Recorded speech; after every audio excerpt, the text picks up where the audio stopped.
नमस्कार, आप देख रहे हैं इंडिया डेली। आपके साथ मैं हूं किरण। पाकिस्तान का भी हाल अजीब है। एक मुश्किल से वो निकल नहीं पाता है कि दूसरी मुश्किल उसके सामने आ खड़ी होती है। अब देखिए ना, दुनिया भर में आतंकियों की फंडिंग की निगरानी करने वाली संस्था फाइनेंशियल एक्शन टास्क फोर्स यानी कि FATF ने पाकिस्तान को कड़ी फटकार लगाई। FATF ने पाकिस्तान की टेरर फंडिंग को लेकर के सख्त चेतावनी दे दी है। और देखिए, FATF ने पाकिस्तान से यह कहा कि अक्टूबर 2022 में उसे ग्रे लिस्ट से बाहर करना आतंकवाद के वित्तपोषण और धन शोधन की गतिविधियों के लिए कोई ठोस सुरक्षा कवच नहीं है। जिसके बाद देखिए, पाकिस्तान पर फिर से FATF का चाबुक एक चलने के जो संकेत है वो साफ हो चुके हैं। अब देखिए कि FATF की चेयरमैन एलिसा डी अंडा मद्राजो ने अपने बयान में यह कहा कि डिजिटल फाइनेंसिंग का दुरुपयोग कर, यानी कि एक तरह से ये कहे क्रिप्टो करेंसी के जरिए, बिटकॉइन के जरिए जो है ये फंडिंग की जा रही है। इसकी जानकारी हमने आपको इंडिया डेली के माध्यम से पहले भी दी थी कि किस तरह से एक बार फिर आतंकवादियों के वित्त पोषण के लिए, उनको वापस खड़ा करने के लिए ऑपरेशन सिंदूर के बाद ये पाकिस्तान की तरफ से जैश ए मोहम्मद, लश्कर तैयबा को फंडिंग की जा रही है और क्रिप्टो करेंसी के जरिए किया जा रहा है। और उसी का जिक्र देखिए FATF ने यहां पर किया और सीधे तौर पर यह कहते हैं कि आतंक नेटवर्क्स को समर्थन दिया जा रहा है इस डिजिटल फाइनेंसिंग के माध्यम से, उसके दुरुपयोग के। अब ये वैश्विक सुरक्षा के लिए एक गंभीर खतरा है। उन्होंने यहां तक कहा कि उनके पास आतंकवाद की फंडिंग और उसे बढ़ावा देने के लिए डिजिटल वॉलेट के इस्तेमाल की खुफिया रिपोर्ट्स तक है। तभी तो FATF ने इतनी बड़ी बात कह दी। So on Pakistan, as you may recall, Pakistan was removed from our grey list in October of 2022. And as any country that is removed from the list, we continue a process of follow-up. And in this case, because Pakistan is not a member of the FATF, but a member of the Asia Pacific Group, APG, that follow-up is being carried by APG. तो आपने सुना यहाँ पर ये FATF की chairman, और उन्होंने पाकिस्तान का नाम सीधे सीधे तौर पे लिया। और ग्रे लिस्ट से बाहर होने का अर्थ ये नहीं निकलता कि आप आतंकवादियों को फंडिंग करेंगे, वो भी डिजिटल माध्यम से। चलिए, इसी पर चर्चा करने के लिए हमारे साथ दो खास मेहमान जुड़ चुके हैं। Retired group captain UK Devnath ji हमारे साथ जुड़ चुके हैं, डिफेंस एक्सपर्ट हैं। बहुत बहुत स्वागत है सर आपका। और वहीं हमारे साथ पाकिस्तान से पाकिस्तान के पत्रकार हुसैन जावेद जी भी जुड़ चुके हैं। आपका भी सर बहुत बहुत स्वागत है। सबसे पहले हुसैन जावेद साहब, आपका रुख करते हुए, ये FATF की चेयरमैन, उनको आपने भी सुना, यहाँ पर पाकिस्तान का नाम लिया, बाकी देशों का भी जिक्र किया कि आतंकवाद और उसकी फंडिंग को रोकने में हर किसी का समर्थन, उसकी आवश्यकता है। और पाकिस्तान से तो ये साफ तौर से कह दिया है कि ग्रे लिस्ट से बाहर होने का मतलब ये नहीं है कि आप आतंकवादियों को वित्त पोषण देंगे, धन शोधन यहाँ पर करेंगे, उनको मदद पहुंचाएंगे। ये शर्मनाक बात हो गई। डायना जी, सबसे पहले आपका शुक्रिया कि आपने मुझे अपने शो में इनवाइट किया, और देवनाथ जी को भी सलाम जी। देखें, बात ये कि आपने FATF को आज टॉपिक बनाया और इस तरह से आपने जो इनकी प्रेसिडेंट है, आपने उनका बयान भी सुना। ये बिल्कुल ठीक है, बयान उन्होंने दिया है, लेकिन इसमें देखने की बात ये है कि अगर ये इस मीटिंग की बात करें जहां ये फैसले हुए हैं और FATF के बाद उनकी प्रेसिडेंट ने उस मीटिंग के बाद ये बयान दिया, ये मीटिंग 24 अक्टूबर को हुई, यानी कल हुई है, ठीक है। अब अगर इस मीटिंग को आप देखें कि इसके मीटिंग मिनट्स क्या है, इसकी तफसीलात क्या है, आपको FATF की वेबसाइट पर मिल जाएंगे। मैंने वो सारी उनकी रिपोर्ट पढ़ी है, सब कुछ पढ़ा है, उसमें पाकिस्तान का शब्द भी नहीं। ये लिखे हुए की बात करूं जो कि उनकी FATF की अपनी वेबसाइट ने दिया है, लेकिन उसमें कहा क्या गया, उन्होंने कहा ये कि बेल्जियम और मलेशिया ने एक कंप्रिहेंसिव रिपोर्ट, जायजा रिपोर्ट तैयार कर ली है और वो इस साल के आखिर में हम पब्लिश कर देंगे। इसके अलावा अफ्रीका के 4 मुल्क हैं, उनके बारे में FATF ने कहा कि इनको हमने अपनी लिस्ट से निकाल दिया क्योंकि इनकी कारकर्दगी अच्छी रही है। तशवीश का अगर इजहार किया है कल के इजलास में FATF ने, तो वो ईरान पे किया कि वो 2016 से आज तक FATF के मुताबिक काम कर नहीं रहा। तो पाकिस्तान के बारे में तो एक लाइन भी इस पूरी रिपोर्ट में लिखी नहीं गई, और लिखे हुए की अहमियत होती है, इसी रिकॉर्ड की अहमियत होती है जो आगे जाके किसी चेयरमैन के कहने की कोई अहमियत नहीं है। मैं उधर ही आ रहा हूँ। देखिए, अब जब ये इजलास हो गया उसके बाद वो अपनी एक प्रेस ब्रीफिंग कर रही है, किसी ने पाकिस्तान के हवाले से पूछ लिया तो जो उन्होंने कहा है, मैं तो उस पर स्टैंड कर रहा हूं, बिल्कुल जो आपने भी सुनाया है, उन्होंने यही कहा है कि हम एक फॉलो अप जारी रखें। यही आपका क्लिप था। उन्होंने कतई नहीं कहा कि हम पाकिस्तान पे इल्जाम लगा रहे हैं, पाकिस्तान को मुस्तकबिल में परेशानियों का सामना होगा। और जो आपने क्रिप्टो के हवाले से अपने इंट्रोडक्शन में कहा, उनकी प्रेसिडेंट ने तो अपने क्लिप में ऐसी कोई बात नहीं किया। एक फॉलो अप है, वो चलता है, लेकिन हकीकत क्या है? हकीकत आज भी यही है। तो फॉलो अप अक्टूबर किसको किया जाता है सर? चलिए, आप बहुत ही आसान भाषा में जो है चीजों को रखना चाहते हैं। फॉलो अप किसको किया जाता है? फॉलो अप उसी को करते हैं ना जो पहले चीजें कर चुका होता है, उसी को फॉलो अप करते हैं, ताकि हम आपकी मदद कर रहे हैं और आप वापस से वो चीजें ना करें। तो इसका अर्थ यही निकलता है ना, यानी कि आप वापस से आतंकवादियों को वित्त पोषण दे रहे हैं, पैसे दे रहे हैं। और क्रिप्टो का मैंने इसलिए भी जिक्र किया क्योंकि डिजिटल की बात हुई यहाँ पर, और क्रिप्टो इससे बेहतर माध्यम और कुछ हो नहीं सकता। नैना जी, कि मेरी आप बात कंप्लीट हो रही है, हुसैन साहब, मैं चाहूंगी थोड़ा सा करेक्शन। किरण नाम है मेरा। जी जी, किरण नाम है मेरा नाम सर किरण, मेरा नाम सर किरण है जी। I am sorry, apology. मैं इस पे यही कहूंगा कि देखें, बात वही है कि एक फॉलो अप रखने में कोई ऐसी बात नहीं है। तो ये उनका, और ये भी सवाल उनसे पूछा गया तो उन्होंने कहा है मेरे लिए तो लिखी हुई की अहमियत होती है और दुनिया के लिए भी लिखी हुई की अहमियत होती है। और आखिरी बात वही है कि भारत ने तो इस साल भी बड़ी अपनी कोशिश की। जून 2025 में पूरी कोशिश की पाकिस्तान को ग्रे लिस्ट में डालने की, लेकिन चाइना पाकिस्तान के साथ था, तुर्की हमारे साथ था, जापान हमारे साथ था, उन्होंने भारत की इस कोशिशों को निकाल के बाहर फेंक दिया। तो अभी भी अगर आप देखें ना, अगर आप नेट पे जाएं तो ये जो बात है, ये जो बयान है कि हम दोबारा से पाकिस्तान के ऊपर निगाह रखें, 99% इंडियन मीडिया रिपोर्ट कर रहे हैं, ग्लोबल मीडिया, हमारा मीडिया इस पे एक लफ्ज भी नहीं बात कर रही। आप चेक कर सकते सर, चेक करके ही तभी तो हम इस पर डिबेट कर रहे हैं सर। बिना चेक के तो हम आते भी नहीं इन चीज़ों को लेकर के। और जहां तक बात है ऑपरेशन सिंदूर के वक्त में आप लोगों को ग्रे लिस्ट में डालने की, ताकि आतंकवाद को आप ना बढ़ावा दे सके, ना पाल सके, ना पोस सके। और जहां तक चाइना तुर्की का सवाल है, चाइना और तुर्की का सवाल है, आप बेहतरीन तरीके से समझ सकते हैं कि चाइना आपके साथ में क्यों उस वक्त में ऑपरेशन सिंदूर के वक्त में रहा, लेकिन अब जो है वो भारत के साथ में है। एससीओ समिट में आपको मुझे लग रहा है संभवतः चीजें समझ आ गई होंगी। और जहां तक बात है अमेरिका की, फंडिंग वहीं से होती है। अमेरिका भी, आपने जैसे न्यूक्लियर बम जो है मुशर्रफ ने जो है उनकी चाबी जो है वो दे दी है अमेरिकन प्रेसिडेंट को, पहले ही दे चुके हैं। तो ये सब बहुत बड़ी वजह रही है जिस वजह से जो है आईएमएफ की तरफ से आपको फंडिंग हो गई थी। और अब इसको लेकर के जब ये एफएटीएफ की तरफ से कहा गया, मुझे लग रहा है इस पर आपको थोड़ा सा सोचने की आवश्यकता है। इतने आसान तरीके से आपको क्लीन चिट मत दीजिए। हम चाहेंगे यूके देवनाथ जी इसका रिस्पॉन्ड करें और ये बताएं। देखिए, पूरी तरह से अपने आप को जो है वो क्लीन चिट हुसैन साहब देते हुए दिखाई दे रहे हैं कि उन्होंने तो सिर्फ महज किसी ने पूछा तो बता दिया, लेकिन पूछा तो वो ये भी तो कह सकती थी कि पाकिस्तान के लिए ऐसा कुछ है ही नहीं। पहली चीज तो हुसैन जावेद जी जो कह रहे हैं, मैं उसमें यह ऐड करना चाहूँगा कि पाकिस्तान एफएटीएफ की ग्रे लिस्ट में था, ठीक है, हटा दिया गया 2022 में, अच्छी बात है।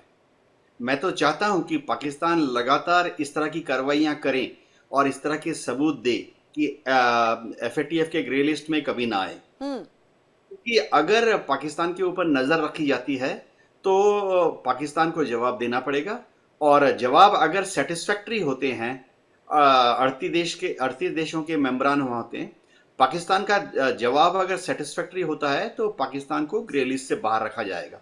ये भी अच्छी बात है। अब होता क्या है मैं आपको बताऊं, एफएटीएफ की ग्रे लिस्ट से किसी को बाहर निकाल दिया जाता है, उसके बाद भी एक फॉलो अप एक्शन होता है जिसके तहत हर साल उस देश पर अलग अलग सोर्सेस से, अलग दूसरे देशों से उनके इनपुट मंगाए जाते हैं।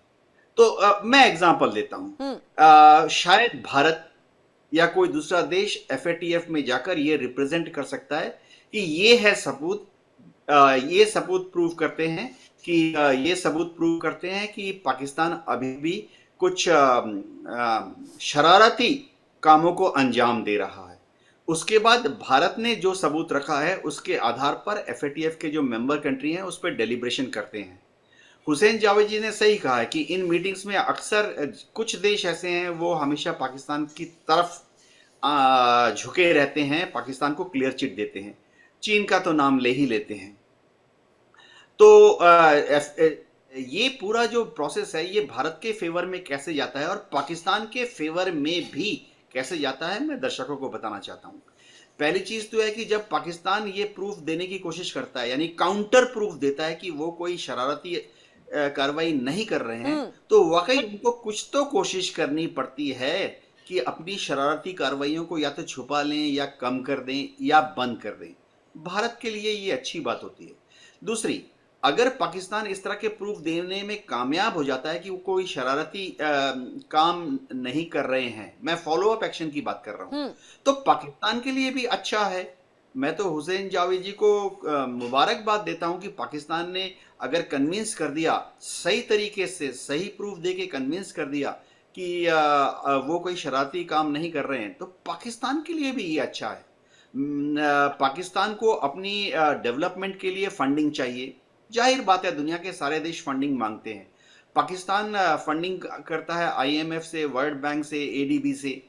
हम भी चाहते हैं कि पाकिस्तान की अच्छी फंडिंग हो, लेकिन जैसे कि हुसैन जावेद जी यहाँ पर है, मैं चाहता हूँ कि पाकिस्तान के अंदर एक सिस्टम हो कि जब पाकिस्तान को वर्ल्ड बैंक FATF की ग्रे लिस्ट से हटने के बाद जब पाकिस्तान को फंडिंग होती है IMF से, वर्ल्ड बैंक से, ADB से, तो वो पैसा पाकिस्तान के लोगों की डेवलपमेंट में, असली इंफ्रास्ट्रक्चर डेवलपमेंट में जाए, ना कि इधर उधर।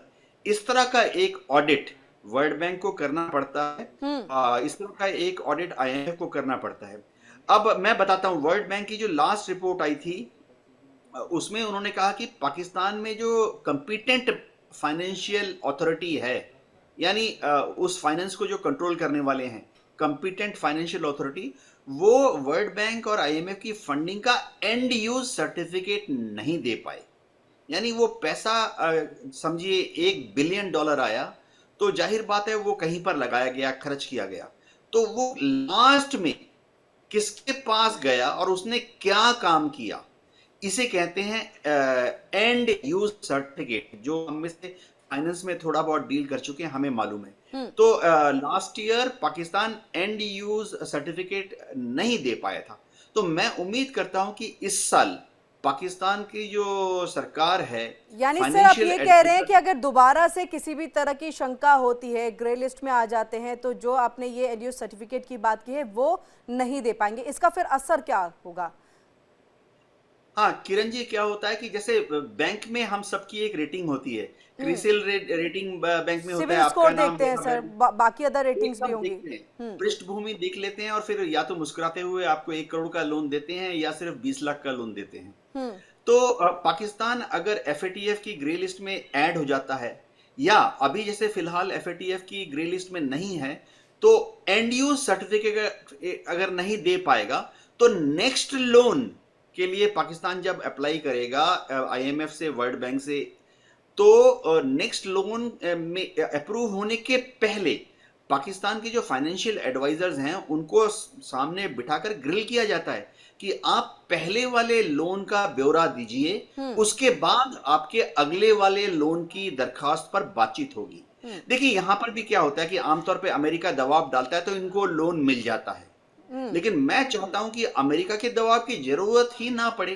पाकिस्तान का इंटरनल फाइनेंशियल जो सिस्टम है, बुक कीपिंग है, वो इतना अच्छा हो। हम चाहेंगे हुसैन जावेद जी इसी पर अपनी बात को रखें, और मैं हुसैन जावेद जी आपको बताऊं कि क्या कुछ कहा गया है। आपने जो पढ़ा, लेकिन हमने जो सुना या जो प्रेस कॉन्फ्रेंस में बात ही कही, हम दोनों की बातों को तवज्जो देते हैं और बहुत अच्छे तरीके से देते हैं, क्योंकि जो चेयरमैन का कहना होता है वो सर्वोपरि होता है और वही लास्ट भी होता है। सीधे तौर पे ये कहते हैं कि रिपोर्ट्स ये बात सामने आ चुकी है कि आतंकवादी ई-वॉलेट का उपयोग कर रहे हैं। स्पष्ट किया कि पाकिस्तान को ग्रे लिस्ट से बाहर करने के बावजूद उसकी गतिविधियों पर लगातार हमारी नजर है, जो फॉलोअप का जिक्र आप भी कर रहे थे। शुक्र है आपने इस बात को मान लिया। पाकिस्तान सीधे FATF का सदस्य नहीं है, बल्कि एशिया पैसिफिक ग्रुप के सदस्य के रूप में फॉलोअप किया जाता है उसको हमेशा। उन्होंने ये भी कहा है कि किसी देश को ग्रे लिस्ट से निकाल देना इसका मतलब ये नहीं कि वो अपराध और आतंकवाद को खुली छूट मिल गई है, और FATF का प्रमुख उद्देश्य ही दुनिया भर में आतंकवादी फंडिंग नेटवर्क पर सतत निगरानी रखना है। इसको बनाया ही इसी वजह से गया है, जिसमें आपका भी नाम शामिल है। अब देखिए, बाकी देशों का जिक्र हुआ, ये तो अलग बात हो जाती है, पाकिस्तान का भी जिक्र हो रहा है, तो समझ सकते हैं ना कि आपके ऊपर भी एक लांछन लगा हुआ है कि आतंकवादियों का आप सपोर्ट करते हैं, पालते हैं, पोसते हैं। फॉलो अप किया जाता है। कटघरे में आप भी हैं, ये कोई सुखद तस्वीर या सुखद जो है बात नहीं है आपके लिए भी। किरण जी, मैं समझता हूँ जिस तरह देवनाथ जी ने टेक्निकली इस बात को समझाया है कि अगर एक दफा आप ग्रे लिस्ट से निकल जाते हैं, जैसे कि पाकिस्तान अक्टूबर 2022 में ग्रे लिस्ट से निकल गया था, जो 2018 से इस देश के अंदर शामिल भी रहा था। 2008 तो से उसके सर, बाद 2008 से सर काउंट करते हैं, 2008 से 19 में निकले, 18 से गए, फिर निकले, फिर इसको ठीक कर लीजिएगा, चले 20 में आप इसको ठीक कर लीजिएगा। 2012 सर 8 भी है, में हम इसके ऊपर आए थे, 2015 तक रहे, फिर ये एक्सटेंड हो गया 2018 से 22 तक, और 22 तक जाते जाते हम क्लियर हुए हैं इसमें, अक्टूबर 2022 तक।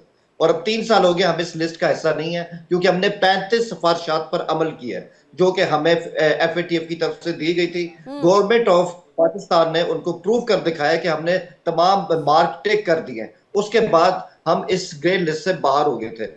दूसरी बात से उनकी जो स्टेटमेंट है उनका हवाला दी, मैं तो बात पे फॉलो अप एक रूटीन का हिस्सा होता है, इसमें कोई ऐसी बात नहीं। देवनाथ जी ने भी यही बात कही, अगर आपने उनको सुना है, अभी उन्होंने कहा है कि ये रूटीन का अमल होता है। मेन चीज ये कि क्या इसमें पाकिस्तान के लिए कोई चुनौती है, क्या इसमें उन्होंने पाकिस्तान को थ्रेट किया है कि आप एक और जाए क्या, और देवनाथ जी ने ही जवाब दिया। अगर इंडिया चाहता है कि पाकिस्तान मैडम सुन तो ले, नहीं बिल्कुल बोलिए ना सर, मैं तो आपको अगर बोलने का इंडिया मौका दे रही चाहता हूं। है कि अगर इंडिया चाहता है कि पाकिस्तान ग्रे लिस्ट में जाए, तो वो सबूत भी तो फराम करने होंगे। ऐसे हवा में तो आप हमें ग्रे लिस्ट में, व्हाइट लिस्ट में या ब्लैक लिस्ट में नहीं डाल सकते ना, तो सबूत भी होने चाहिए। तो जब तक सबूत, तब तक इंतजार करें। और देवनाथ जी की ये बात भी ठीक है कि अमेरिका जो है उसके पाकिस्तान के साथ बेहतरीन ताल्लुकात चल रहे हैं, तो और हम ऐसी कोई एफर्ट भी नहीं कर रहे कि जहां से कोई टेरर फाइनेंसिंग हुसैन साहब, मैं लौट रही हूँ, आपकी आवाज कट रही, आपकी आवाज कट रही है, आपकी आवाज कट रही है, सिग्नल कुछ इश्यूज आ रहे हैं, मैं लौट रही हूँ। नहीं सर, आपकी आवाज बीच में अब आवाज आ रही? जी सर, अपनी बात को कहिएगा एक बार। किरण जी, आपको आवाज आ रही? नहीं सर, आवाज बीच बीच में आपकी यहाँ पर कट रही है। मैं आपके पास लौटूंगी, तब तक यूके देवनाथ सर आपका रुख करते हुए, ये ग्रे लिस्ट में जाने के लिए जो सबूतों की बात यहाँ पर हुसैन जावेद साहब कह रहे हैं, हमने वो तमाम सबूत भी दिखा दिए थे, बहुत सारी चीजें दिखाई कि किस तरह से टेरर फंडिंग हो रही है। और अभी हाल के दिनों की अगर मैं बात कर लूं, तो हाल के दिनों में यहाँ पर देखिए यूके देवनाथ सर की जानकारी मिली कि महिला ब्रिगेड भी तैयार कर रहे हैं, जैशे मोहम्मद की तरफ से महिला ब्रिगेड भी तैयार जो है वो किया जा रहा है, जो कि मसूद अजहर की बहन कर रही है। उसके लिए भी फंडिंग की आवश्यकता पड़ेगी, फ्री ऑफ कॉस्ट तो कुछ होगा नहीं। इसके साथ साथ खैबर पख्तूनख्वा में भी, जैसे आप सब भी जानते हैं और बेहतर तरीके से जानते हैं कि वहां पर तो एक नए हेडक्वार्टर जो है वो बनाए जा रहे हैं, तो सबके लिए फंडिंग फिर कहां से आएगी? हाँ किरण जी, इसमें कोई शक नहीं है कि पाकिस्तान में जितने टेररिस्ट ग्रुप हैं, लश्कर-ए-तौबा, जैश ए मोहम्मद, इनकी सबकी बहुत अच्छी फंडिंग होती है। दुनिया भर में ज़कात के नाम पर सारे मुस्लिम देश फंडिंग करते हैं। सूत्रों के अनुसार इंडोनेशिया, मलेशिया, सब जगह पर, ब्रुनई से फंडिंग होती है ज़कात के नाम पर। जब ये पैसा आता है पाकिस्तान में, तो जाहिर बात है कि जो अलग अलग फ्रंट ऑर्गेनाइजेशन हैं उनको ये पैसा डिस्ट्रीब्यूट किया जाता है। अब फंडिंग जो देने वाले हैं, डोनर्स में हैं, पर्शियन गल्फ कंट्रीज के लोग हैं, सऊदी में हैं, कतार में हैं, उनको ये कह के डोनेशन लिया जाता है कि ये काम गरीबों के उत्थान के लिए होगा, गरीब लोगों के इलाज के लिए होगा। इस फंडिंग से जो विधवाएं हैं उनके भरण पोषण की व्यवस्था की जाएगी, जो बच्चे पढ़ाई लिखाई में पीछे रह गए हैं उनको स्कूल में भेजा जाएगा पढ़ाई लिखाई के लिए। तो अब इस फंड को डाइवर्ट किया जाता है, जैसे कि अभी हम देख रहे हैं कि एक महिला संगठन को खड़ा कर दिया गया है और उसकी फंडिंग होगी। अब इसके बाद कोई भी इंटरनेशनली एक्सेप्टेड मॉनिटरिंग प्रोसेस नहीं है। जब ये फंडिंग चली गई, एक अच्छी बात है अगर इस एक महिला संगठन को दिया जा रहा है, कोई एनजीओ जरूर बनाया होगा इन्होंने, और अगर उसको दिया जा रहा है तो उसके बाद वो फंडिंग कहाँ यूज हो रही है ये देखना पड़ेगा।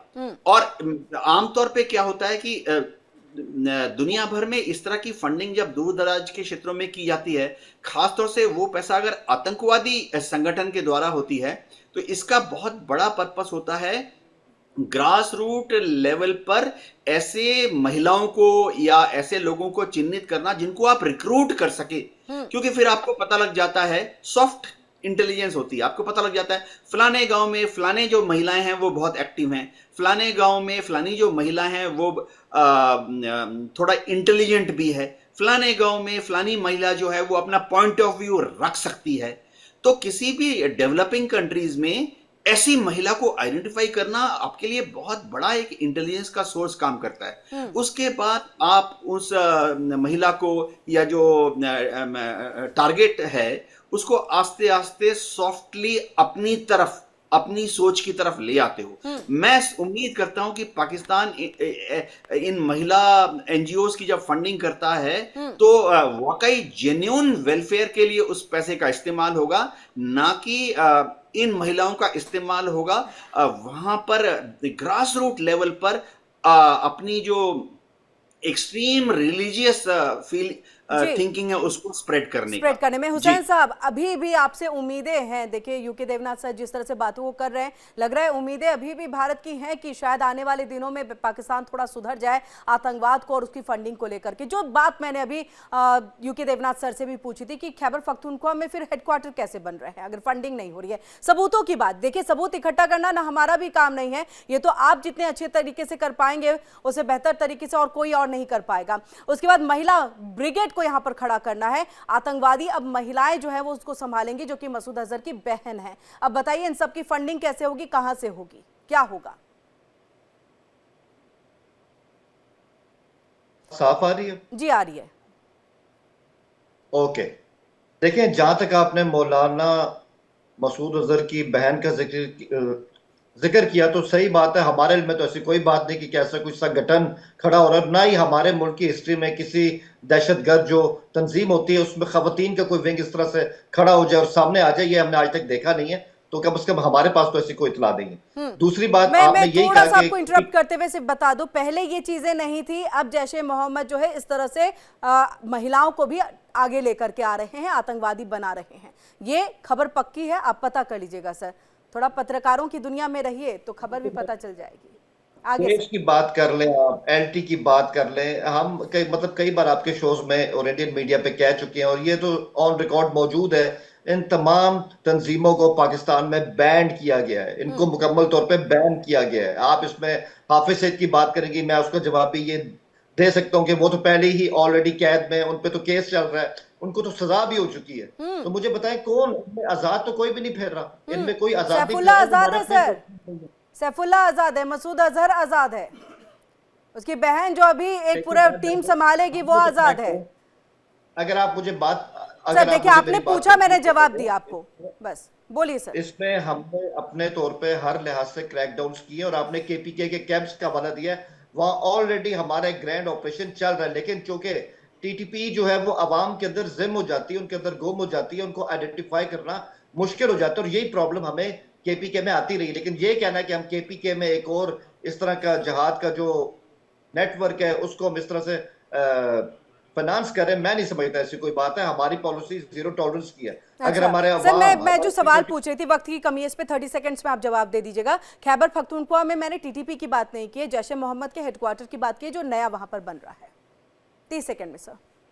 देखिए मैं इसका जवाब आपको दे चुका हूं। जब जैशे मोहम्मद ही हमने बैन कर दिया तो उनके नए हेडक्वार्टर कहां से बनेंगे और कम से कम स्टेट तो उनके पीछे है। मुझे लग रहा है सर आप खबरों से अनभिज्ञ रहते हैं, आप पत्रकार हैं, लेकिन होना नहीं चाहिए, आपको तो तस्वीरें और दिखानी चाहिए थी। चलिए बहुत बहुत शुक्रिया। लेकिन एफएटीएफ ने अगर फॉलो अप में भी आपको रखा है तो सोचने वाली बात है कि ये फॉलो अप जो है जल्द ही खत्म हो जाए, ताकि आपको जो है क्लीन चिट मिल जाए कि आप आतंकवादियों को पालते पोसते नहीं है। लेकिन इसके लिए करना भी होगा, नियत और नीति एक होनी चाहिए। बहुत बहुत शुक्रिया यूके देवनाथ सर हमारे साथ जुड़ने के लिए और हुसैन जावेद साहब हमारे साथ यहाँ पर जुड़ने के लिए। इसी के साथ रुकेंगे एक छोटे से ब्रेक के लिए। इंडिया डेली अब आपके स्मार्ट टीवी पर भी मौजूद है। इंडिया डेली 24/7 अब आप इन सभी प्लेटफॉर्म्स पर लाइव देखिए।